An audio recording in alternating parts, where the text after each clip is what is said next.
تو آپ صلی اللہ علیہ وآلہ وسلم ان کی عزت کرتے اور اپنے قریب بٹھاتے، خیریت دریافت کرتے اور اگر انہیں کوئی ضرورت ہوتی تو اسے فوراً پورا کرتے۔ جب قریش نے اہل ایمان کو شدید اذیتیں دینا شروع کر دی تو اللہ تعالیٰ اور رسول اللہ صلی اللہ علیہ وآلہ وسلم کو ہجرت کی اجازت دے دی۔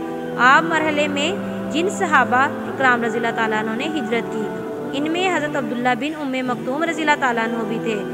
مدینہ منورہ پہنچ کر حضرت عبداللہ بن ام مکتوم رضی اللہ تعالیٰ عنہ اور حضرت مصعب بن عمیر رضی اللہ تعالیٰ عنہ نے لوگوں کو قرآن مجید کی تعلیم دینا شروع کی اور دین اسلام کی دعوت پلانے میں ہمتاً مصروف ہو گئے، اور ان کی دعوت سے متاثر ہو کر بہت سے لوگ حلقہ بگوش اسلام ہوئے۔ جب نبی اکرم صلی اللہ علیہ وآلہ وسلم خود ہجرت کر کے مدینہ طیبہ تشریف لائے، آپ صلی اللہ علیہ وآلہ وسلم نے آتے ہی حضرت عبداللہ بن ام مکتوم رضی اللہ تعالیٰ عنہ اور حضرت بلال رضی اللہ تعالیٰ عنہ کو مستقل موزن قرار کر دیا۔ دن میں 5 مرتبہ توحید کا یہ نغمہ اعلان مدینہ کو سناتے اور انہیں کامیابی کی راہ پر گامزن ہونے کی تلقین کرتے۔ معمول یہ تھا کہ حضرت بلال رضی اللہ تعالیٰ عنہ اذان دیتے اور حضرت عبداللہ بن ام مکتوم رضی اللہ تعالیٰ عنہ تکبیر کہتے، اور بعض اوقات اس کے برعکس ہوتا، لیکن رمضان المبارک میں تو ان کی اور زیادہ شان ہوتی ہے۔ مدینہ منورہ میں لوگ ایک ہی اذان پر سحری کا کھانا تناول کرتے اور دوسرے کی اذان سے سحری کھانا بند کر دیتے۔ حضرت بلال رضی اللہ تعالیٰ عنہ لوگوں کو بیدار کرنے کے لیے اذان دیتے اور حضرت عبداللہ بن ام مکتوم رضی اللہ تعالیٰ عنہ نماز فجر کے لیے اذان دیتے، کیونکہ آپ فجر کے وقت کا خاص خیال رکھا کرتے تھے۔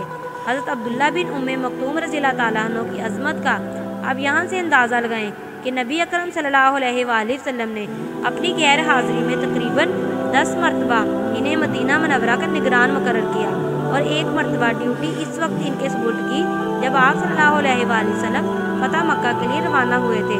غزوہ بدر کے بعد اللہ سبحانہ تعالیٰ نے مجاہدین بدر کی شان میں چند آیات نازل کی اور گھر میں بیٹھے رہنے والوں پر انہیں بہت زیادہ فضیلت دی گئی تاکہ مجاہدین میدان جہاد میں بڑھ چڑھ کر حصہ لیں، اور گھر میں بیٹھے رہنے والے اپنی اس عادت کو ناپسند کرتے ہوئے ترک کر دیں۔ یہ آیات سن کر حضرت عبداللہ بن ام مکتوم رضی اللہ تعالیٰ عنہ بڑے غمگین ہوئے اور انہیں شرکت جہاد کے اعزاز سے محرومی بڑی دشوار محسوس ہوتی۔ فوراً خدمت اقدس میں حاضر ہو کر عرض کی، یا رسول اللہ صلی اللہ علیہ وآلہ وسلم، اگر میں معذور نہ ہوتا تو ضرور جہاد میں شریک ہوتا۔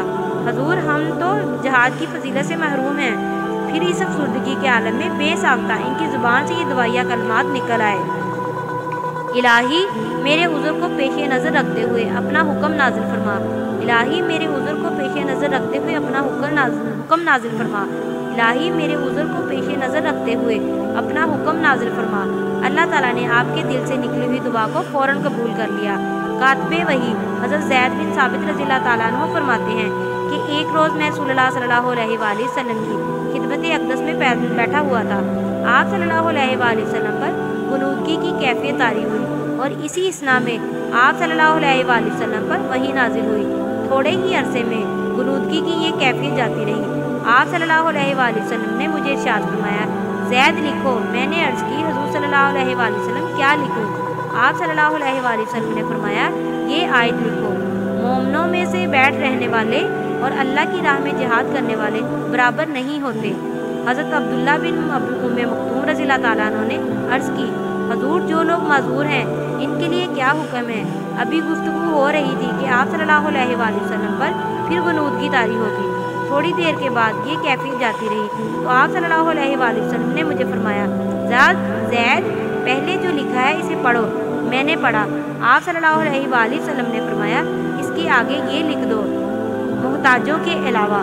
یہ سن کر حضرت عبداللہ بن ام مکتوم رضی اللہ تعالیٰ عنہ کا چہرہ خوشی سے تمتما اٹھا۔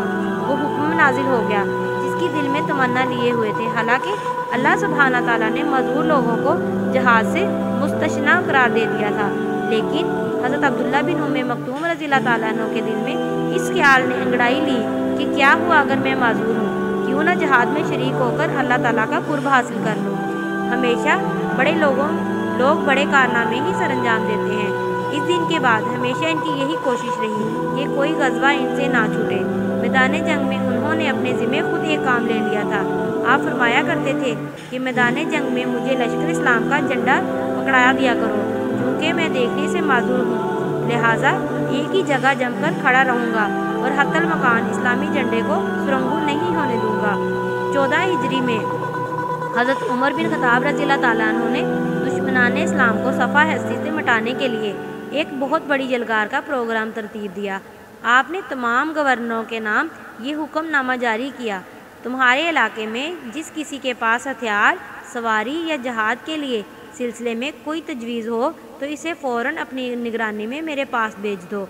فاروق اعظم رضی اللہ تعالیٰ عنہ کی یہ آواز پر لبیک کہتے ہوئے چاروں طرف سے مسلمان فوج در فوج مدینہ طیبہ میں پہنچنے شروع ہو گئے۔ ان مجاہدین میں حضرت عبداللہ بن مکتوم رضی اللہ تعالیٰ عنہ بھی تھے۔